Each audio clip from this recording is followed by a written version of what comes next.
सबसे पहले तो सभी साथियों को प्रणाम। जय हिंद। साथियों, आज अपने बात करेंगे अजमेर के चौहान वंश के अंतिम शासक पृथ्वीराज चौहान की, अंतिम व मुख्य शासक पृथ्वीराज चौहान की। तो साथियों, आज अपने बात करेंगे पृथ्वीराज चौहान।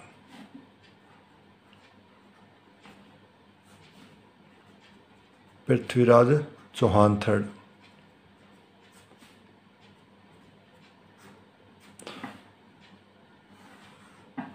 साथियों, अजमेर के चौहानों में जो पृथ्वीराज थर्ड है वो मुख्य टॉपिक माना जाता है, इसलिए मैंने इसका पूर्ण टॉपिक ही एक अलग बनाया है।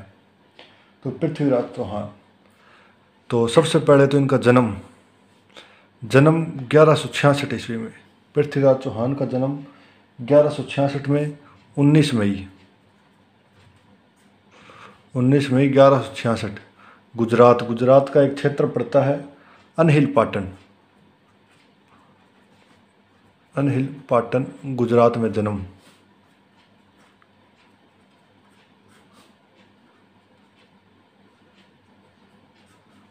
इनके पिता सोमेश्वर चौहान,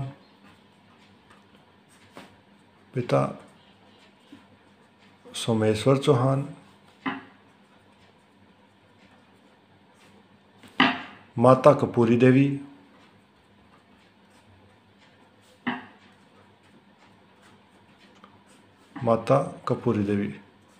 साथियों, पृथ्वीराज चौहान के पिता सोमेश्वर चौहान होते हैं, माता कपूरी देवी, और इनका जो राज्याभिषेक है वो 1178 में होता है गुड़गांव में। राज्याभिषेक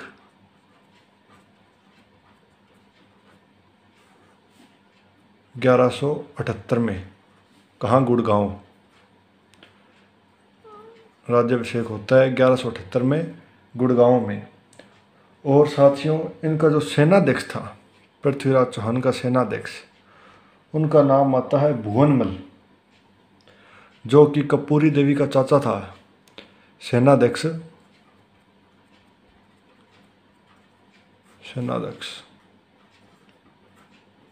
भुवनमल, जो कि पृथ्वीराज चौहान की माता कपूरी देवी का मामा था।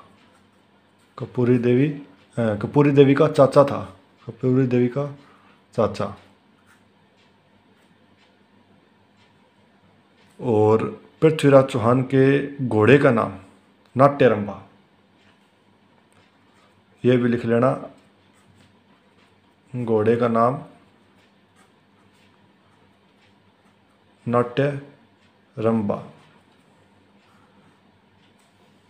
और वैसे तो पृथ्वीराज चौहान ने टोटल 16 विवाह किए, लेकिन उनकी दो जो पत्नियां थी वह मुख्य थी, उनकी चर्चा करेंगे अपने आगे।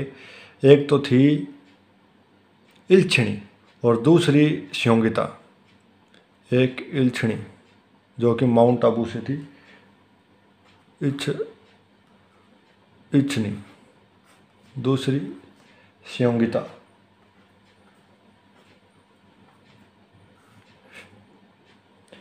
इल्छिणी तो माउंट आबू की राजकुमारी थी, प्रथम इल्छिणी, दूसरी स्योंगिता। और जो पृथ्वीराज चौहान थे, इन्होंने बाण चलाना सीखा था, जिसे अपने कह सकते हैं शब्दवेदी बाण सीखा था अर्णोबिल से। क्या? शब्दवेदी बाण सीखा था।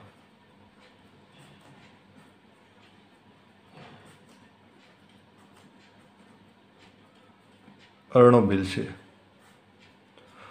और अर्णोबिल को एक उपाधि दी थी पृथ्वीराज ने, गर्जीशपति की उपाधि।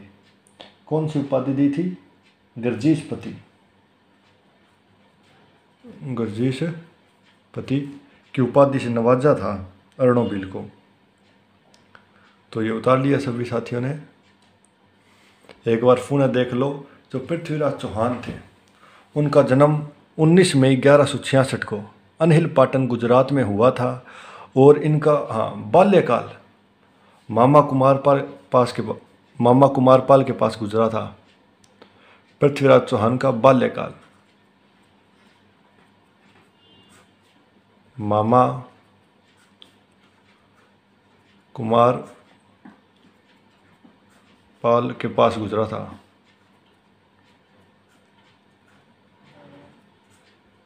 ये भी लिख लेना। पिता सोमेश्वर चौहान, माता कपूरी देवी। राज्याभिषेक होता है 1178 में गुड़गांवा में। और सेनाध्यक्ष भुवनमल जो कि कपूरी देवी का चाचा था, घोड़े का नाम था नाट्यरंबा। पृथ्वीराज के टोटल 11 विवाह हुए थे और उनमें 2 पत्नियां जो मुख्य रहती है इतिहास में, इल्छणी और स्योंगिता। पृथ्वीराज चौहान ने शब्दवेदी बाण सीखा था अर्णोबिल से, और अर्णोबिल से खुश होकर उन्होंने अर्णोबिल को गर्जिष्पति की उपाधि दी थी।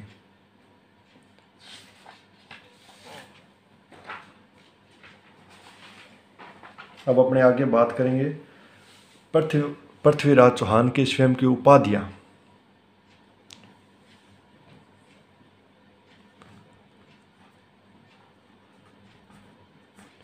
पृथ्वीराज चौहान थर्ड की उपाधियां।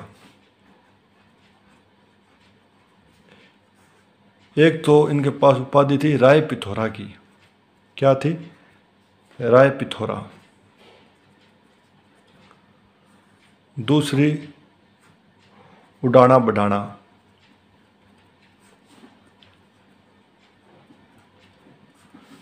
तीसरी दल पगुल। हाँ, दल पगुल। साथियों, पृथ्वीराज चौहान थर्ड के पास 3 उपाधियां थी, राय पिथौरा की, उडाना बढ़ाना की, दल पगुल की।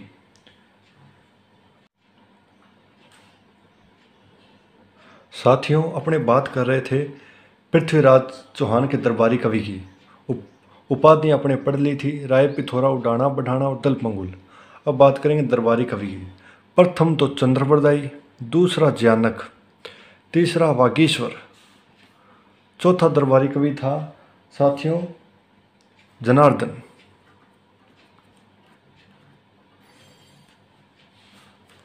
पांचवा दरबारी कवि था विद्यापति गौड़। और छठा पृथ्वीराज का दरबारी कवि विश्वरूप। साथियों, चंद्रवरदाई जो पृथ्वीराज का दरबारी कवि था, वो दरबारी कवि के साथ साथ मित्र भी था। चंद्रवरदाई ने पृथ्वीराज रासो ग्रंथ लिखा था। क्या लिखा था? पृथ्वीराज रासो ग्रंथ। रासो ग्रंथ लिखा और जिसे पूरा किया था चंद्रवरदाई के पुत्र जलहण ने। जलहण ने किया पूरा। और जयानक उसने भी एक ग्रंथ लिखा था पृथ्वीराज विजय।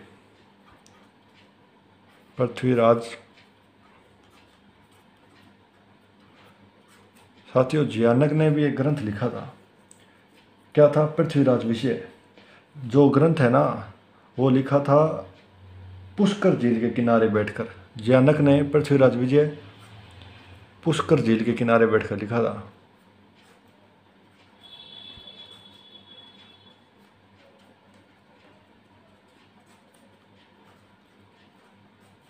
बैठकर लिखा था। और यही 2 दरबारी कवि हैं जिनके बारे में चर्चा रहती है, बाकी की नहीं। मुख्य 2 ही दरबारी कवि हैं, वैसे 6 दरबारी कवि थे। अब बात करेंगे साथियों अपने पृथ्वीराज चौहान की नीति की।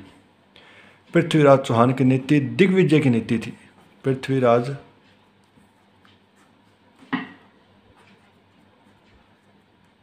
चौहान थर्ड की नीति वो थी साथियों दिग्विजय की नीति। जो पृथ्वीराज थर्ड की जो नीति थी वह थी दिग्विजय की नीति।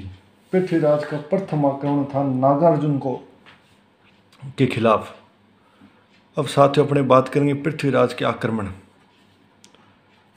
प्रथम आक्रमण था।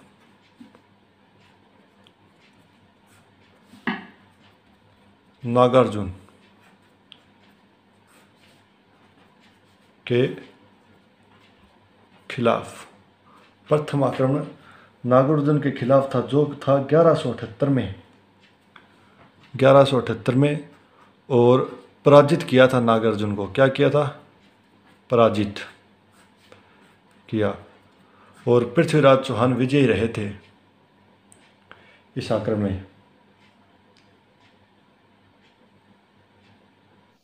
हाँ तो साथियों, अपने बात कर रहे थे पृथ्वीराज चौहान की, और पृथ्वीराज चौहान के साथ भीमदेव द्वितीय के आक्रमण करने के कारण क्या थे, दोनों के मध्य युद्ध के कारण क्या थे, तो अपने पढ़ेंगे। ये बात है 1184 की, 1184 ईस्वी। चालुक्य वंश का शासक था। चालुक्य वंश गुजरात का शासक था।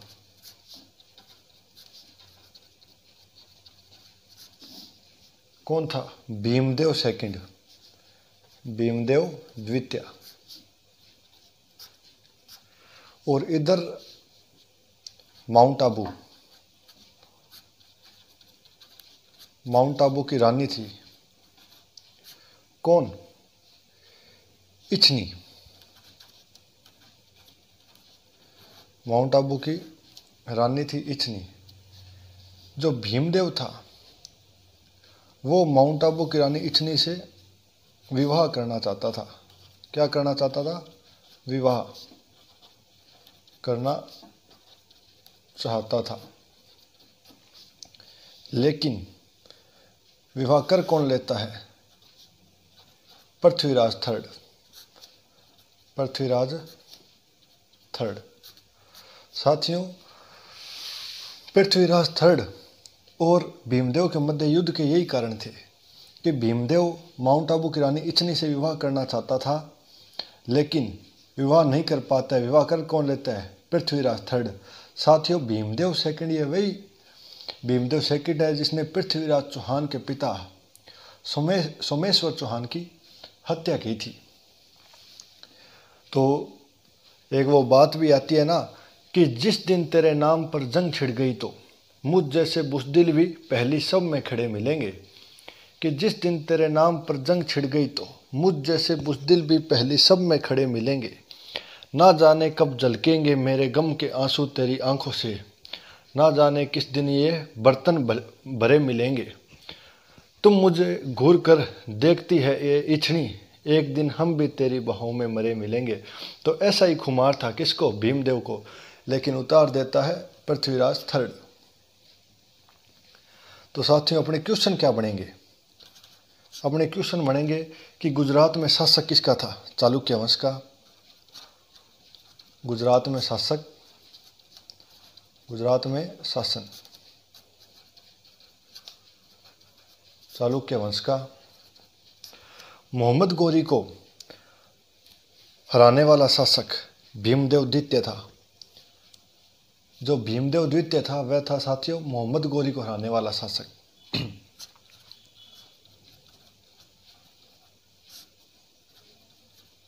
गोरी को हराने वाला शासक। और मोहम्मद गोरी को हराने वाला शासक था भीमदेव द्वितीय। और भीमदेव को हराने वाला, पराजित करने वाला शासक था पृथ्वीराज चौहान। यहां से क्वेश्चन पूछे जाएंगे। भीमदेव को पराजित करने वाला शासक था पृथ्वीराज चौहान तृतीय। तो ये उतार लेना। तो अपनी बात होगी पृथ्वीराज चौहान की पत्नी इच्छनी की। इच्छनी से कैसे विवाह किया पृथ्वीराज चौहान ने? विवाह करना कौन चाहता था? भीमदेव द्वितीय। लेकिन विवाह नहीं कर पाता, इस कारण युद्ध होते हैं और युद्ध में पराजय मिलती है किसको? भीमदेव को। पराजित होता है भीमदेव। विजय पृथ्वीराज चौहान। पृथ्वीराज चौहान को।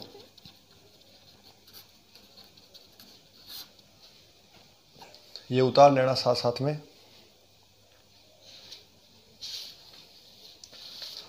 साथियों, अब अपनी बात करेंगे पृथ्वीराज का एक अन्य विवाह। पृथ्वीराज चौहान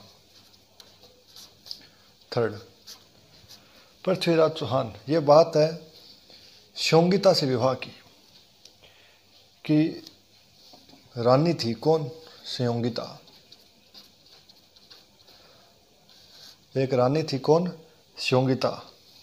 संयोगिता के पिता थे जयचंद गहड़वाल। साथियों, जयचंद गहड़वाल वो थे जो कन्नौज के शासक थे। जयचंद गहड़वाल संयोगिता के पिता। जयचंद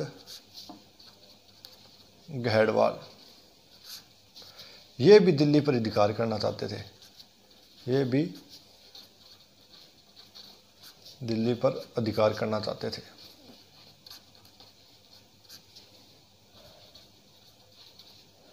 करना चाहते थे। और साथियों, संयोगिता है ना, उसका ननिहाल था। क्या था? ननिहाल, दिल्ली। ननिहाल दिल्ली। और जो पृथ्वीराज थर्ड था, इनका भी ननिहाल क्या था? दिल्ली। तो दिल्ली में कौन मिल गई पृथ्वीराज थर्ड को? संयोगिता। और संयोगिता से गंधर्व विवाह, प्रेम विवाह करना चाहते थे कौन? पृथ्वीराज थर्ड। तो जो जयचंद गहड़वाल थे, उनको पता लग गया कि जो संयोगिता है वे विवाह करना चाहती है पृथ्वीराज थर्ड से, और पृथ्वीराज थर्ड संयोगिता से। और जयचंद गढ़वाल को मंजूर नहीं था ये जो विवाह है,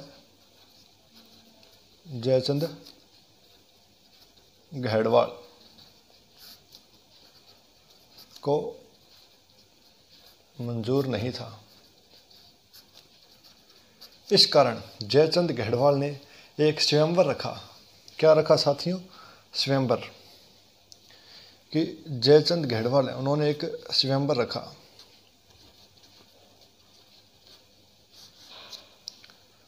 और स्वयंवर एक दरबार लगाया जहाँ पे जयचंद गढ़वाल स्वयं बैठ गए, और इनके दरबार में अनेक राजा आए। और जो स्वयंवर लगाया था उसके बाहर एक प्रतिमा, एक मूर्ति बना दी। किसकी? पृथ्वीराज चौहान की। तो ये कहा जाता है साथियों कि जो स्वयंवर रखा था जयचंद गढ़वाल ने, उसके बाहर पृथ्वीराज चौहान थर्ड की प्रतिमा लगा दी थी।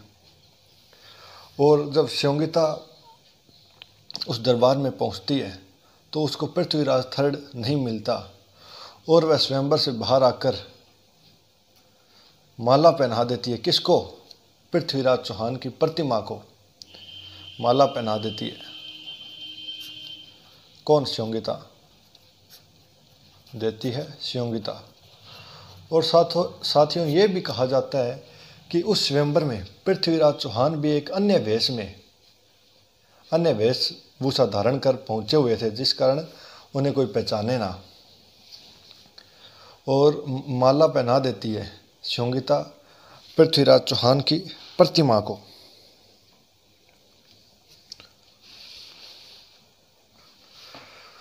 और मौके पर पृथ्वीराज चौहान वहाँ पे होता है अन्य वेश में, और वह वहाँ आ जाता है। कौन? पृथ्वीराज चौहान। तो पृथ्वीराज चौहान ही आ जाता है नकली वेशभूषा में। जब वह इस पुतले के पैर छूती है, कौन? संयोगिता, तो पृथ्वीराज कहता है कि थारी जगह अठे कोनी, मारे हिवड़े में है। तो जो संयोगिता है उसको उठाकर ले जाता है कौन? पृथ्वीराज चौहान। उठाकर ले जाता है पृथ्वीराज चौहान। कहाँ ले आता है? अजमेर में। कहाँ? अजमेर में। और शोंगिता के साथ गंधर्व विवाह करता है। शोंगिता के साथ गंधर्व विवाह। साथियों, गंधर्व विवाह का अर्थ है प्रेम विवाह रचाता है, प्रेम विवाह रचाता है। यही थे शोंगिता के बारे में मुख्य दो रानियां, एक तो शोंगिता और एक अन्य रानी जिसके बारे में अपने पढ़ा था, इच्छनी। ये दो मुख्य रानियां थी पृथ्वीराज चौहान थर्ड की, जिसे हमने पढ़ लिया। अब बात करेंगे अपने गजनी के शासक मोहम्मद गौरी की। अपने बात करेंगे गजनी का शासक होता है अफगानिस्तान, गजनी का शासक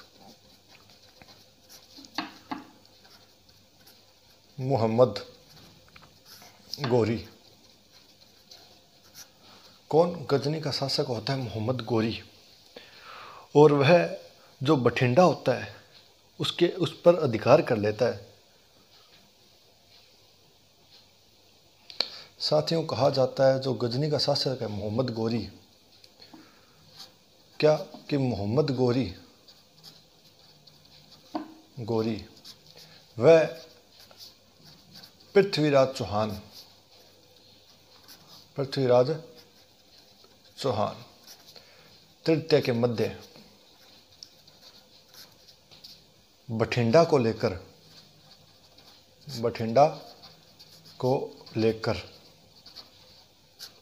सरहिंद,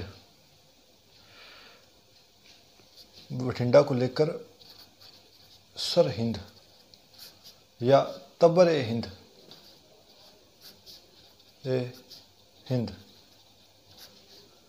सरहिंद या तबरे हिंद को लेकर विवाद होता है,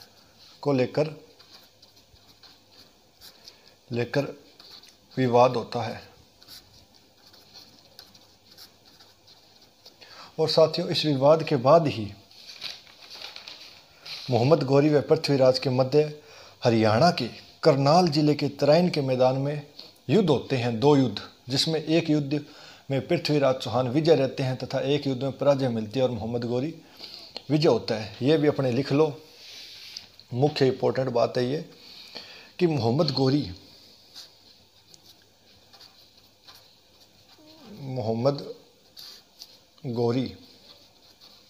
गजनी के शासक मोहम्मद गौरी व पृथ्वीराज चौहान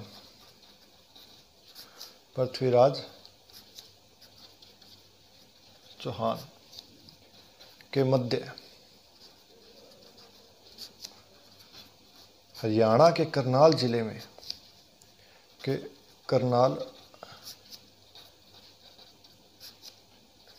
में तराइन के मैदान में युद्ध होता है। किस मैदान में? तराइन के मैदान में युद्ध होता है, जिसमें एक युद्ध तो होता है तराइन का प्रथम युद्ध, वो माना जाता है 1191 ईस्वी कि तराइन का प्रथम युद्ध 1191 में मोहम्मद गौरी व पृथ्वीराज थर्ड के मध्य होता है। इसमें पृथ्वीराज होती है, पृथ्वीराज थर्ड की विजय होती है। जो तराइन का प्रथम युद्ध होता है, इसमें विजय किसको मिलती है? विजय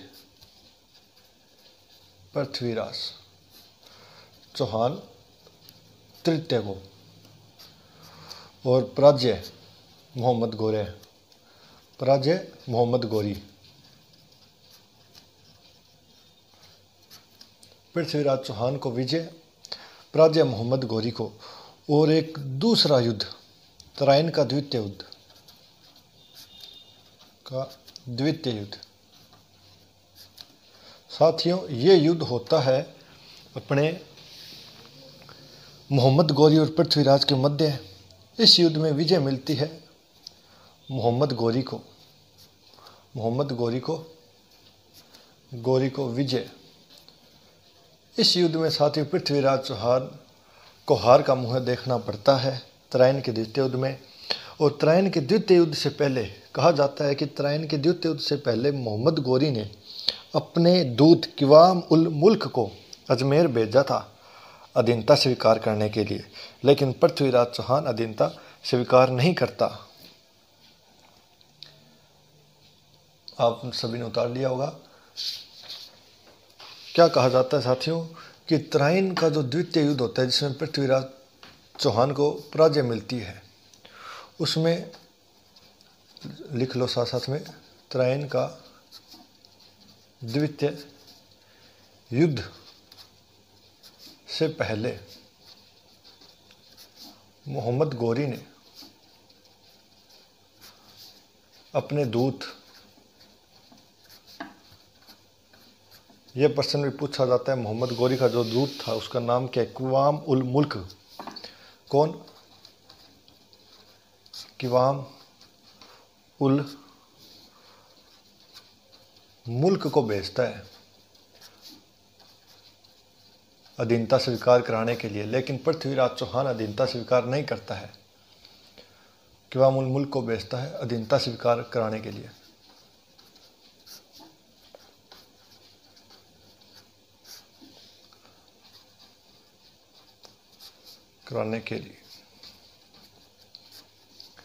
लेकिन अधीनता स्वीकार नहीं करता है, स्वीकार नहीं करता पृथ्वीराज चौहान,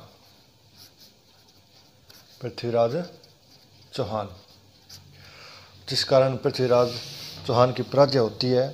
तो एक प्रसिद्ध पंक्ति आती है साथियों चंद्र बरदाई की कि 4 बाँस 24 गज उंगल अष्ट प्रणाम, कि 4 बाँस 24 गज उंगल अष्ट प्रणाम, ता ऊपर सुल्तान मर चुके चौहान। इस युद्ध के बाद जो पंक्ति थी चंद्र बरदाई की, उसको पूरा भी जलहन ने किया था कि चंद्र बरदाई ने पृथ्वीराज रासो के नाम से एक ग्रंथ लिखा था जो पूरा नहीं है उसका, और पूरा चंद्र बरदाई के पुत्र जलहन ने किया था। ये पंक्ति भी आप लिख ही लो, प्रसिद्ध पंक्ति चंद्र बरदाई की, प्रसिद्ध पंक्ति। पृथ्वीराज थर्ड के दरबारी कवि व मित्र चंद्र बरदाई की।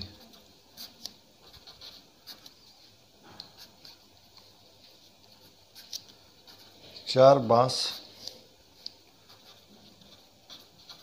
24 गज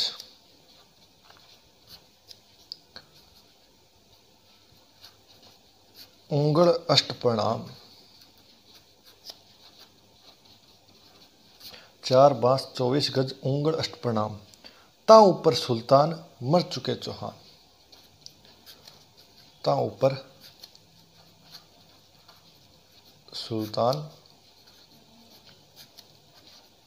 मर चुके चौहान। ये पंक्ति थी चंद्र बरदाई की, ये भी आप नोट कर लेना। और साथियों ये भी कहा जाता है, ये भी आप एक नोट लगा के लिख लो कि अंत में, क्योंकि जो मोहम्मद गौरी है वह 1192 में विजय होता है तराइन के द्वितीय युद्ध में और पृथ्वीराज चौहान को पराजय करता है। तो अंत में जो मोहम्मद गौरी की हत्या है वो 1206 में खोखर जाति के जाटों ने की थी। इतिहास में ये भी बार बार कहा जाता है कि अंत में मोहम्मद गौरी की हत्या कब की बात है? 1206 की मोहम्मद गौरी की हत्या खोखर जाति